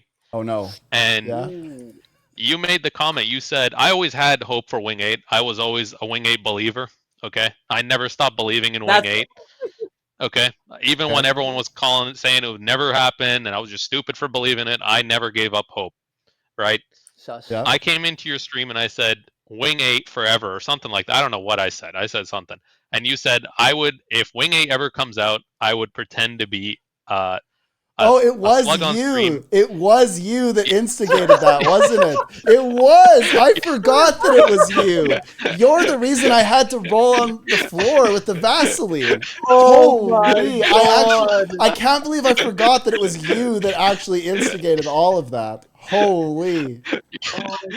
And I said, and the moment you said that, I knew you were going to be a slug because I never lost hope. I knew there'd be one day where you'd be Vaselined up, okay, head to toe, and you'd be on the floor making like slubzorb like voice sounds, okay? Doing your best. Did you know that it's $300 to get like an entire barrel of Vaseline? Like I considered getting a sponsor. What? Guild MM almost sponsored an entire barrel of Vaseline for me, but I just thought it'd be wasteful. Dude. You could have done the meme with the figurines, but you're the figurine, and it's Vaseline instead. That would have been very funny. You could have done that. You should have done instead of the tub. Yeah. My question is, how likely did you think that was going to happen? I thought there was a 0% chance. I'm not gonna lie. I thought there was no way they ever bring raids back because like nobody played them. But then they did anyway, which was based, I guess. But like it was very based. Maybe it wasn't the best decision, but it was definitely very based. Was it you who sent the screenshot too on Twitter? Yes. Oh, yes. Yeah. You instigated all of this. Holy. But yes. Oh my God. It's his fault. Mr. I actually totally forgot. Oh, maybe Hannah just saw that tweet and said, "You know what? We want to see him in Vaseline. Let's do this." That's so funny. Do you think there's a possibility that Renet saw that you were gonna do this, Snap, and decided we have to do Wing 8 now? Like we can't go back on this anymore. Like you think there's a possibility that you influenced them, Snap? You want me to slug again? Why do you want me to do that again, Darren? Isn't that a bit weird? I think it was pretty funny. I don't know. Wing 9, guys. I'm just saying, you know. We should stage something else this time, but like this time you pretend to be an owl or something. Oh, dude, I'm gonna fly to Seattle. I think if I get my passport in the next like 2 weeks, then I'll fly to Seattle and go to like the Guild Wars meetup. And people have requested that I wear the slug mask there. Like, that would be very good. You should just go through Seattle with the mask at all times. What if I just rush into the meetup and I just start screaming in the slug mask and I just start rubbing Vaseline all over my body? Yeah, I feel like that's a very Seattle thing to do, so it should be fine. That is gonna the only time I was in Seattle that I actually, you know, look, the homeless, you know, they showed stuff they shouldn't have shown. Unfortunate. So you definitely will blend in. Snap. You could do it. Yeah. You gotta leave a sneb trail. You know, if you go into a room, we gotta know you've been there. Yeah. It's gotta be a puddle of sneb on the floor. Whatever that means. Wait, what? You know, you could do the meme. Wait. Whoa. Well, you know how slugs when they crawl, they leave a trail, right? Yeah. Dude, I remember when I was. Where's your own trail? Yeah. I remember when I was like leave the trail. 8, we went camping. It's a very Canadian thing to do, camping, especially in Alberta. A lot of camping here. Very nature. But anyway, we went camping. It's beautiful. It is beautiful. I've camped there. We went, and I remember it was like the middle of the night or something. I had to go to the bathroom. So I go out of the tent, go to the bathroom, and then there's this massive slug on the ground there. And I start screaming because it's freaky because I'd never seen that before. It was like massive. And my dad comes out and he's like, "That's a massive slug." And I was like, "Yeah." And that's the memory. Yep. And then that's it. 20 years later, he remembered. Like, I'm gonna roleplay as that slug, that particular slug. I remember how it was, and that's who you became. How does it feel to meet your dream, do your dreams? You achieve them. I don't know. I feel I feel like slugging was like a formative moment for me, you know? What you actually know what's the saddest thing ever? I have the slug stream saved on my computer. I do not have the stream on. I'm such an idiot. I need to save all VODs to like a VOD channel like a normal person. But over the years I've like never saved anything, which is just so dumb, right? But there was the stream where I cleaned the headband. That is insane, Sneb lore. Like, oh I think my I remember gosh. you talked about something like that. Dude, I vowed that I would not clean the headband until I either got Twitch partner or ArenaNet partner. And then I got Twitch partner. My God. I also said I'd buy a dog if I got Twitch partner or ArenaNet partner. And I then had to name, I said that I would name my dog like Prime or some way. So my dog's full name is Obsidian Prime, but we call him Obi. No. But that day I went online, found a dog, and we got him the next week. My wife held me to that commitment. She was like, "You have to get the dog." Yeah, I got partner the next day. That day I was looking for dogs, got a dog the next week. But anyway, then I had to clean the headband. And the headband I had worn like almost daily for like 3 years, and it was like sweaty. It was like kind of like yellowing in some place. Like it was very yellow. So I cleaned it. I used like this OxyClean solution live on stream. I dipped it in the solution. The solution's like blue or something. It turned the solution bright green. Oh, dude, I remember this so well. Oh, I'm not. Oh no, dude. Oh, it was so horrible. It's so nasty, man. It's so disgusting. Did you sell it afterwards? I think that's. You should have, honestly. Some people would have paid a lot. That's Gamers are never beating the allegations. That is true. Snap is for sure. Isn't first the headband, then the slug. What's coming? What's gonna be the third one, Snap? I don't know. I feel like I need a new thing. I don't know. Also, slug was your thing. Yeah, I guess so. I think it needs to be. It needs to be slop snap. Yeah. With your new YouTube content. Yes. Have you ever seen? You guys watch Big Brother? They like force people to eat slop for a week if they're in the have-nots group, and they also make them sleep on like bad beds and stuff. Apparently, the slop is like vile. It's like oatmeal mixed with a protein powder and like a bunch of stuff. Like it's vile, right? Doesn't sound very bad, man. Protein powder is gonna. It's kind of tasty. Well, it's like chunky, and it's like I think it's more the consistency. Apparently, it doesn't taste completely awful, but it's slop. They're only allowed to eat slop for the week or something. Are you saying that's what your viewers would be eating? I guess, yeah. That's what I do every day. I made a gem store video today. That's how sloppy I've become. I literally just made a video about what came in the gem store, bro. That's crazy, dude. Oh man, that's what you should be doing, Sam. I don't know why you're not doing this. Yeah. It's time. Are you guys serious about the? Do you guys actually like when I just turn on the camera and I just say random stuff? Like, yes. You actually want me to make those videos? Yes. Like, dude, don't. Okay. Let's go back into those videos. I'm going back. How many views do you have? You have probably a lot. Let me just check. They have like thousands of views, I think. Yes, you have thousands of views. So why? Like, I need to like think of something to make people watch my videos. Okay, like I can't just do that. That's a talent. Like, dude, 2K views. I'm gonna leak you guys my actual video idea. That's not slop. Are you ready for this? This is the video I want to make before the end of the summer. I don't know how high effort it will be, but you know the video that's like why it's rude to suck at Warcraft? You know that video? I'm gonna make a video called I think I remember. Why it's rude to be good at Guild Wars 2. Oh, dude, that's so based. Oh, that's so based. Yeah. Oh my god, yes. That video will be godly. Like that video will be so good. You gotta do it now.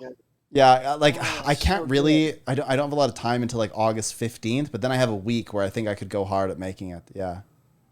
But you know what? I don't consider your talking videos to be slop. I think they're actually really good videos. I think people enjoy them. Yeah, I've wanted to make that video for like 2 years. People are right. Like I've talked about like having a similar idea for a while, but it struck me the other day that it's only getting worse. Like, it is. I actually think there's a lot to say about that topic. I won't spoil it here, but there's a lot to say, and there's so many forum posts, Reddit posts, and stuff. Like, look, I'm actually going to expose something kind of crazy. Hold on. Let me find this. Okay, this is super interesting. So I'm actually going to put this in the Twitch chat so that people can see what I'm talking about here. But I like to go on Reddit, and then people that are like having a bad time with the game, I like to be like, you know what? I'm happy to help you, right? And so this person, they said, my biggest gripe with the community, everything is being done at 1900 CEST. So they're on EU, right? They said planned raids, strikes, fractals, guild missions, pretty much any kind of group content. It's always planned somewhere between 1800 and 2100 or whatever. Anyway, As a single father, and I bet for a lot of other parents as well, it's literally the worst timing ever because the 18 to 20 period is when a lot of the kids have to have dinner, get ready for sleep, and need to be put to sleep. I can maybe, a huge maybe, participate in 1 or 2 things every other week. Haven't found any guild that defaults to a later time. Rant over, thanks for reading. Okay, I read this, and I go, huh, I will help this person because I think that I can find them a group that will meet at that time. I don't think I'll have a problem finding a group. So I write a post and I just say, hey, I'd like to help out. If you're keen to get a regular rating static going, I would help you get players for whatever time slot you're looking for or help match you with a group. Just let me know. I know dad life can be a bit of a juggling act. And I got like 100 upvotes. So, I was close to ratioing him at some point. But anyway, I didn't end up ratioing him. So I just thought, I can help out. He replies, thanks a lot for the offer, but my schedule is pretty chaotic. So sadly, a static would be a big no-go. My plan for now is to join things whenever I can and just do them. The biggest roadblock has been getting into raids because trainings are usually not done so often, but I need to collect KP from them. Eventually, I will get to a point where I can reliably join an LFG with enough KP. And I'm sitting there and I'm like, the guy said planned raid strikes guild missions are always between these times. I'm like, doesn't that kind of imply, at minimum imply, that he's looking for something scheduled? And so I thought, like what? And so, I now no longer understand the rant, right? And these are the kind of things I'm talking about, right? I think they just wanted to complain. I think they were complaining because they wanted to complain, and they didn't think they really cared. That's what I think. I just don't believe that they actually, I believe that they want to play, but I don't believe they are willing to do what it takes to play, given their barriers. Anything. Yeah, I think there's one I just want everything to go perfectly for me, and if I don't want to do anything about it, I just, it is what it is. Dude, I don't know, put, this is... Maybe it's just he doesn't want to admit that. Yeah, maybe it's just he doesn't want to admit that it's a little bit too much for him. He doesn't want to admit that. Yeah. I don't know. I actually never really know what to think about these posts anymore. But I believe that there's just a cabal of people that hate people who are good at Guild Wars 2. And I think so. I think it's largely because once you're good at Guild Wars 2, this you do not want to play with somebody who's not good at Guild Wars 2. And that's going to sound toxic or whatever, but it's like you've taken, what is it, the red pill, the blue pill? I don't know. You've taken a pill, right? You've awoken, right? And you suddenly see what no one else saw, right? You realize that everything is actually a lot simpler than you thought. So here you are. You're just like, oh my gosh, what is this? It's like you looked at the lamp, right? You looked at the lamp and it's not real. You sit on the couch for days. You can't go back to your wife. Yeah. The Guild Wars 2, it's the wife and the kid, and you lost them forever. It's over. Yeah. Snap. Yeah. I mean, this guy doesn't want to look in the lamp, right? It's doesn't Teapot always talk about the story about the Ellie that was dueling him in War vs. World?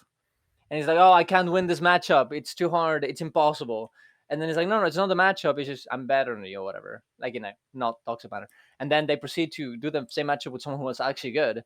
And then the guy is like, oh, it is me. I am bad at the game, even though I played the game for 13 years. And then he just quits the game and uninstalls instantly. He just breaks. It doesn't matter if you're good at a video game. It doesn't really matter. Who cares? It doesn't really matter.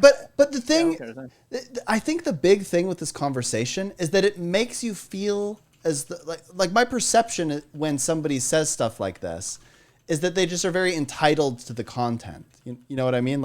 They feel like it should be easier, but it's the hardest content in the game. It's going to naturally take more time. You know what? And then it goes back to difficulty levels. I think if there were easier difficulty levels that people probably wouldn't complain about this as much, but I think they also still would. I think they'd be like, well, why can't I do the next level? I think it's just a culture thing. This game is just one of those games where people just don't want to. They don't want to do it. They don't want to deal with it. They don't want to have to put effort into it, right? If they have to put effort, they crumble and they almost feel like the game is maybe even insulting him in some ways. So I'm not enough. Is that what you're saying? It's a little bit like that. Yeah, that's a good point. Yeah. And this is very true, like, because people actually inject a lot of their identity and self-worth into how good they are at their hobby, right? It doesn't matter what the hobby is. Oh, good snap is back. Have it in a... It's back. Oh my gosh, my camera is actually good again. It's only a matter of time. It's over. It's only a matter of time. Oh man. Wait. Yeah. Darren's is gonna get it soon. It's over. I'm getting the bitrate virus. I was gonna say, I don't think there's anything wrong with being proud of being good at the game. There's a healthy way of dealing with it, right? But yeah, I think there's a lot of people who just are... I would argue that people in the Guild Wars 2 community would argue that there is something wrong, and that would be the crux of my argument. And the big thing that they think is that like every person that's good at the game like doesn't understand what it was like to not be good at the game, and that there's like this hidden eternal skill that is just inherent in people, that they just woke up one day and they were good at Guild Wars 2. It's I don't know. It's very strange. People don't like you telling them that they can do it, because if they can, that means that they have to do something to get it, right? It's way easier to be like, oh, I just can't do it. I'm just not capable of doing it. That's easier, right? That's easier to deal with. But if you're like, oh, I just haven't done it, which is fine. You don't have to do it. Like, you don't have to be good at the video game. Like, it's an MMO. It's a very casual MMO. You can play it normally, but you have to accept that you're not doing it because you don't want to do it. And I think that's very uncomfortable for a lot of people, right? Which is weird, because I feel like in WoW that's not the case at all. Like in WoW, there's a lot of people who are like, yeah, I'm horrible at the game. I don't fucking know. I just go around farming mounts and one-shotting every boss, and I have fun. And they like it, and they're happy with it. Like, I think that's so much such a healthier way of dealing with it. Yeah. You know what I think a big problem is? I feel like in Guild Wars 2, a lot of players are playing together that shouldn't be playing together. A lot of players are coming into contact with each other who shouldn't be coming into contact with each other. Yeah. This is a big topic. And I think and I think in a lot of other games, it does a way better job of putting other players where they should be and interact with people who are in their similar skill levels, rather than, forcing everyone to kind of play the same way. You're going to have arguments, you're going to have fights, and people they like to think highly of themselves. They don't want to admit that they're not the greatest player, right?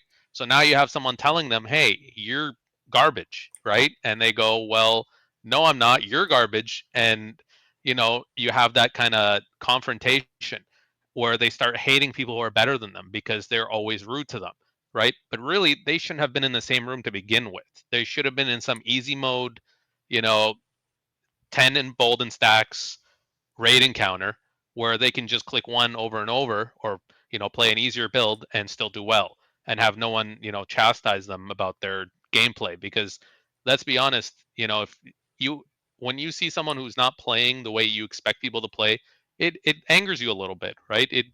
You feel like, what are you doing? This is a really easy concept and you're not getting it, right? And it might be easy for you, but for them it's just way too hard for them, and they don't want to admit that. They never want to say, I'm just not good enough. People don't want to admit that, right? But now you're forcing them to, because you're putting all these people together. Yeah. It is difficult in both ways, because you have like things at Dragon's End where maybe because it's open world, it should be accessible for everyone and everyone can get in.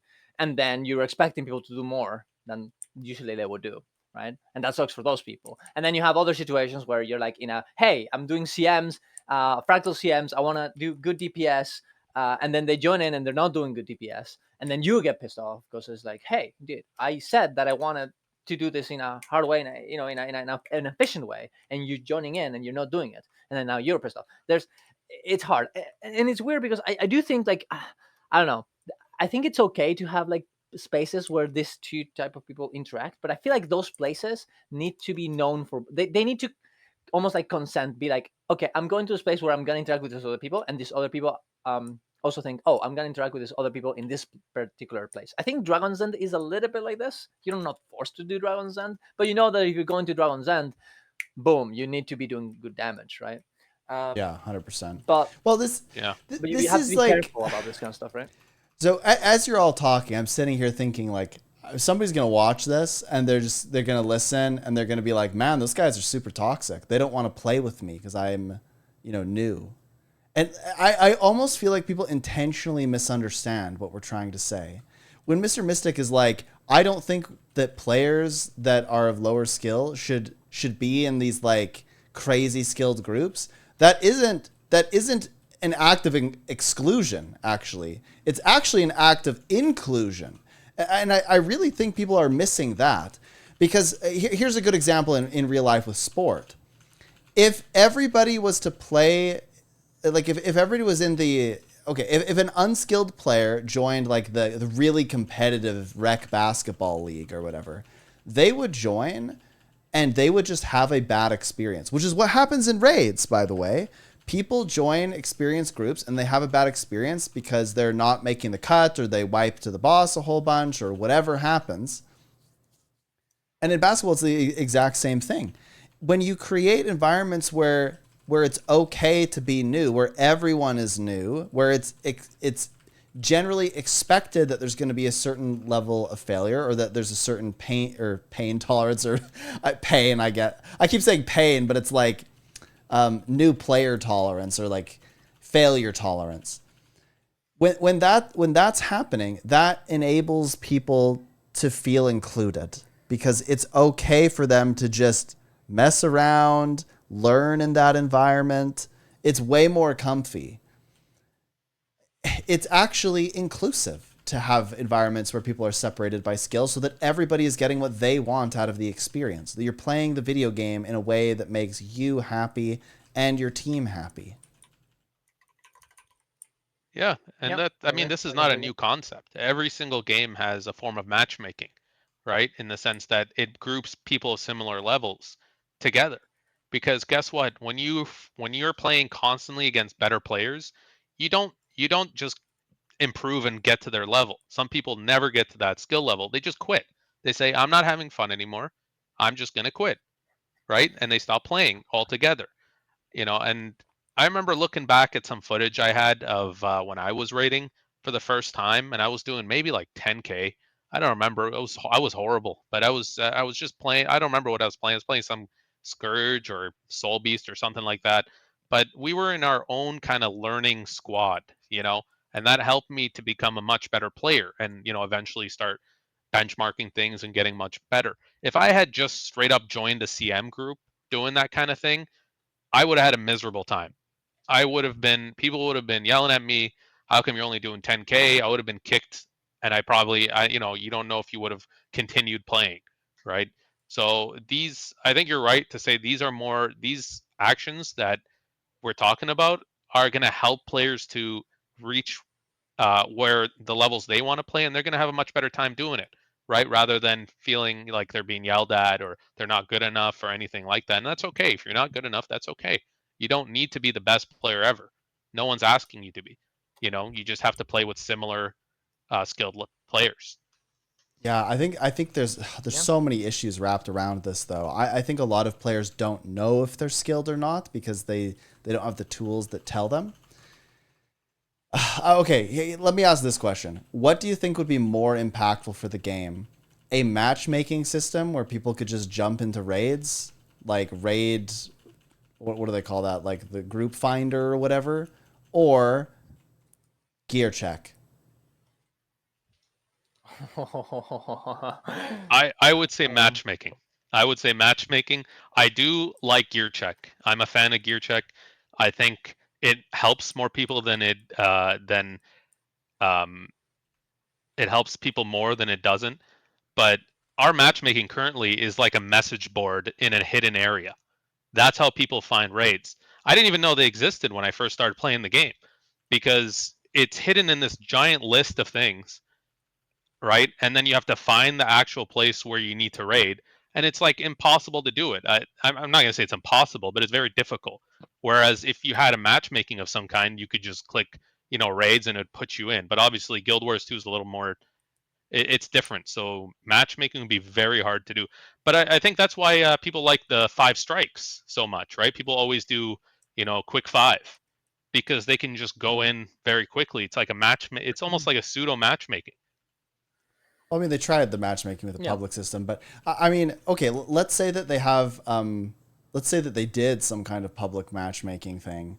Would you do it if there was no gear check? I don't think I would ever want to join those groups, because if they did end up failing, there would be no way for you to be able to tell why. Yeah. Like, how are people really going to improve? Well, I mean, technically, you take them out the war right now, no? Like, you can't really tell if someone is doing quickness or not, unless, well, like you just have to believe them, no? When they get into your group.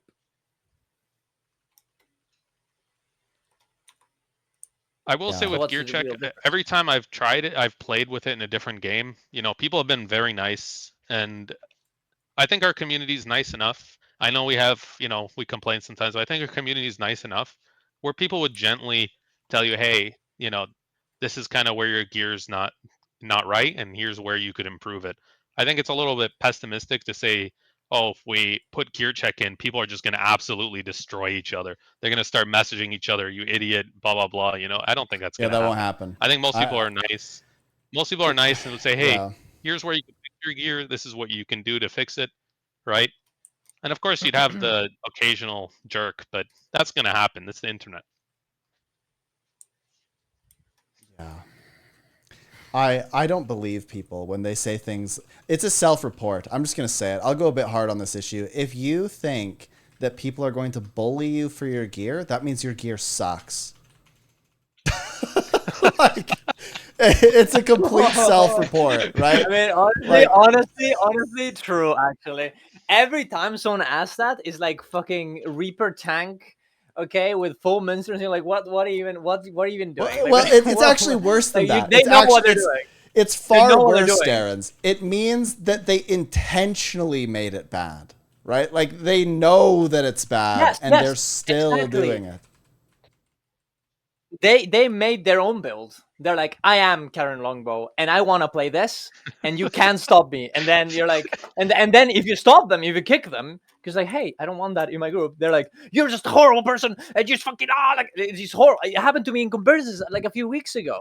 This guy was looking like 5k DPS, and I'm like, hey, bro, do you have another build or whatever? And I was like, are you doing bonus? And then they said like some insane build. It was like Karen Longbow or whatever. And I was like, hey, you know, I get it. Or whatever, but like you should like I can't have you, because then you know all the other people are gonna get affected. And then they start messaging me and start like being like, well, you know, I've done this before in other convergence CMs and I always succeed with this build. And I'm like, okay, like I don't know what to tell you. Like I guess you're a carry. You're doing 5k DPS, dude. I don't know what to say. And I kicked them, and they just start messaging me during the entire convergence. It was crazy. But you know, it is what it is, right? People just they know what they're doing, and they just don't want you to tell them the truth. I get people wanting to play the way they want to play, but so Guild Wars is a game where I'm trying to be nice about this, okay? I'm trying to be as nice as possible. He's trying he's trying to get a bad reputation for being on this podcast with me and Darren's. That's really the reality. He's like, how can I make sure that I save face with whatever I say next? There is a wrong way to play. There is a wrong way to play. That is insane. That is. I would never say this. I would never say that either. I would never say it. I would never say that. I can't believe he said that. There is a wrong way to play. Okay, if you have full Marauders gear on your condition Tempest, okay, that you are doing something wrong. That is not the right way to do it. Okay, the difference between high damage and low damage in Guild Wars 2, the variance is huge. So you might need someone to help you get back on the right track, and I think gear check would be a good way to do that. Yeah, I agree. I agree. I completely agree with the gear check thing. I think it'll help so many people. And realistically, honestly, people always complain about, oh, what about new players? New players are the ones that are going to be mostly benefited by this. Like, the only people who are complaining about gear check are fucking veterans who played this game for 15 years, even though the game didn't launch in 15 years, but I just said that. And they just don't want to be told, you have played this game for 13 years and you have a bad build. Okay? they just don't want it, right? That's the reality of it, right? Yeah. Okay, look, I actually need to say this. In my opinion, there's not necessarily a bad way to play, but there is a bad way to play if your intention is to do well, right? Like there are bad choices that you can make. So you can play however you want, but if you are trying to do well, you can make bad decisions that impact your team and yourself.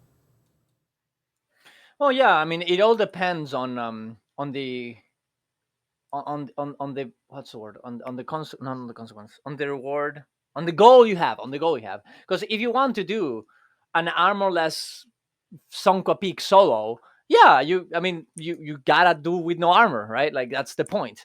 But you can't tell me then after, like, oh well, now I'm gonna go into a normal Sonko Peak with all the people and go armorless because I did it. Oh, yeah. That doesn't really. Oh, have I ever told work. you guys the my build is my build thing? Holy, Lav is throwing it back to like over 2 years ago. Oh man, do you guys know the my build is my build story? No, I haven't heard this. We're in Wing 4. This is a long time ago, so the builds and stuff are a bit different. But we're in Wing 4. This guy's doing like no damage, right? Like it's putrid, and and we're like struggling. So It's putrid. I message the guy, and I'm like, what build are you playing? And he's playing Power Scourge, and he's playing with like really off gear as well. And it's like a world versus world build. And I'm like, hey, are you willing to change your build? And he just says, my build is my build. And I'm like, what does that mean? Man, he's like, I'm not changing my build. And I'm like, are you sure you're not going to change your build? He's like, no, I'm not changing it. My build is my build. It is what it is. And I'm like, then my group is my group. You're not in the group anymore. And I had to kick him. Like it was the weirdest interaction ever, because literally all this guy had to do was put on a different build. Like he had the gear or something too. He just didn't want to do it. That was crazy. Imagine, okay, because like the equivalent, right, is like you walk into a McDonald's and there's a lineup. And you're like technologically illiterate or something, and you're like because we in our McDonald's here, they all have like the little touch screen now, right? So there's somebody's like really slow, and they're like not they don't know how to use it, and then somebody's like, hey man, would you need like a little bit of help here? And like, why don't you just like go talk to the person at the counter instead? And the guy just looks at you and he's like, my order is my order, and you're like, what? But you could solve everyone's problem. Like we're all in line behind you here. Like you could just fix it. My build is my build. My order is my order. GG. And then they just keep going. And you're like, what? Like what are you doing? Like what? Why are you actively making this choice to harm everyone? They would rather die of starvation, Snap. I don't know what to tell you. That's their it's their build. It's their life. That's what I think the most fascinating thing, psychologically speaking, about all of this is that the people are actively choosing this, right? They are actively choosing to screw the group over.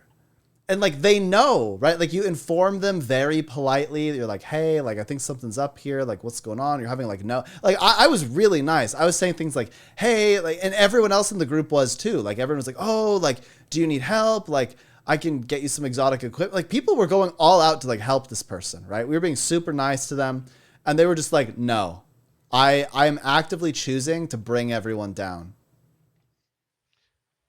Yeah, and I'm not sure if the game should let you do that, to be honest. I don't know if, like, as far as gear goes, there's so many different gear combinations that you can do. I mean, why not? Why can't I go into a raid and just put on, knight's armor, right? And just go in there and say DPS, and then play, power druid, right? Yeah. Why can't I do that? The game's letting me do it. Well, the game. What's stopping me from? Here's the thing: if there's no gear check in the game, and there's people, this is the reason people don't use public now. And there was like some kind of group finder, you'd go in there, and it would just be a total fiesta, right? Like you'd have no idea. Like it would like enable people to just do something, but it's like enabling bad habits, right? Like if you go in there and maybe there's like a couple people that can carry you through or something, but you go in there and you just like do the raid or whatever, but there's no subgroups. People, you have no idea if you're like, I don't know. It's just going to be a fiesta. Like people will go in there and probably fail a lot, right? Like I'm not a believer in the raid finder in Guild Wars 2. Like I just don't know how it could possibly work, so that it's effective. I don't think it would. Yeah. You need to simplify the system first. You know, whether that's gear removing. Check. Okay, look. Yeah. I'm saying it. Gear check comes in the game. I'll slug again. There you go. Look. God. I will sacrifice for the many. I'm basically Guild Wars 2 Jesus. Like I will do it. Right? I will do it. Someone clipped it and they're sending it to CMC or Grouch now. And it has no choice now. Look, I am willing to do this for Gear Check so that all of you can benefit from the goodness of Gear Check. The expansion will literally get delayed in order to ship this feature, dude, at this point. They have no other choice. Good job, Snav. Yeah. You saved Grouch watching, taking notes. He's like, oh my gosh, like, how much would it cost to put Gear Check in the game? How much? We might have to cancel a few story steps for this, but we got to do it. Do you guys think that guy's answer would have changed if you had Gear Check? If you were able to check his gear, do you think his answer would have changed? No, of course not. But like, who cares? I think if you put Gear Check in, okay. So here's my iteration of Gear Check. You put Gear Check in, but you make it toggleable. You can hide your gear if you want to. It's a self-report, but you can do it just so that people can't complain. It's a huge self-report, right? So what would happen is in instance content, it would 100% be required. Like if you have it turned off, people might be nice enough to say turn it on. If you don't turn it on, you're done, right? Like you're totally screwed. People will not tolerate that, right? So it would create an environment where effectively people will shame you into just being transparent, which is honestly the right thing to do anyway. And then you're good. Yeah. Yeah, that's it. I agree. Yeah, I guess. Yeah. What do you guys think? I got a question for you guys. What do you guys think about people who hide that they're new? They join a raid group, okay, and then they hide that they're new. These are my favorite kinds of people. That they're new. Yeah. Oh, really? They're lying by omission, is what you're saying. Yeah, they're omitting the key information. Yeah, because I encountered something like that. We were in Ura, right?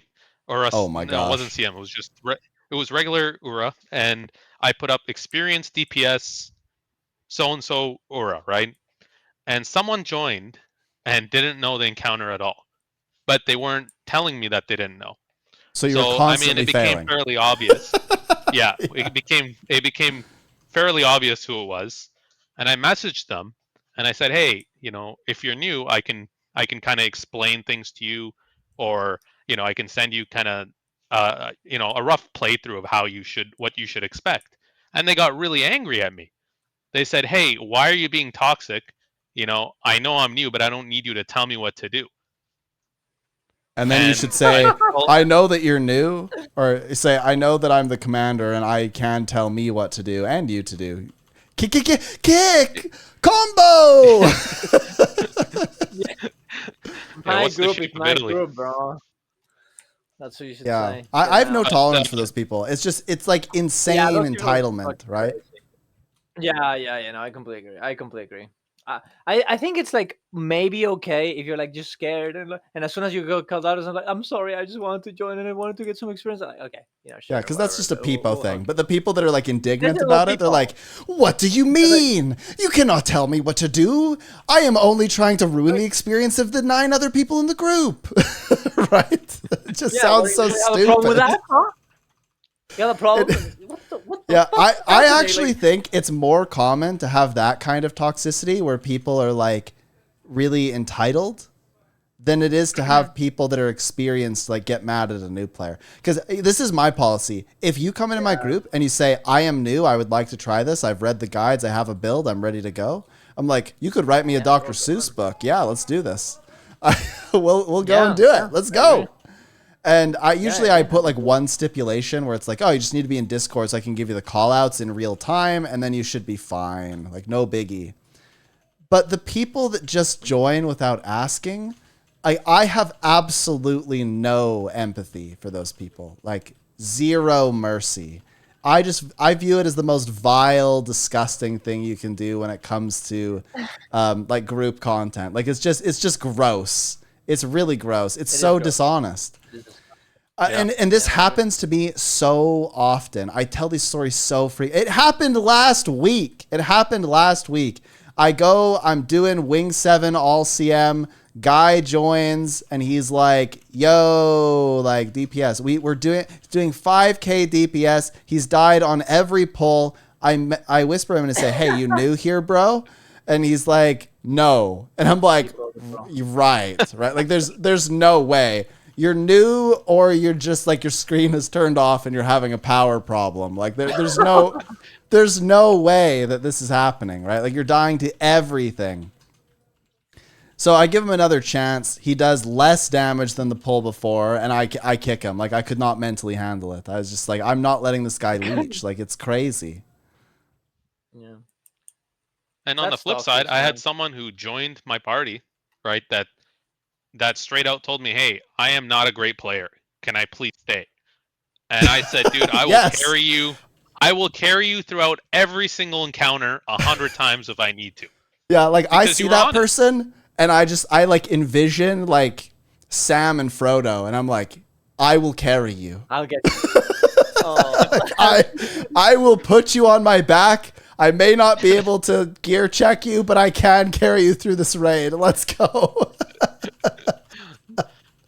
If you're honest, people are willing to help you a lot of the times.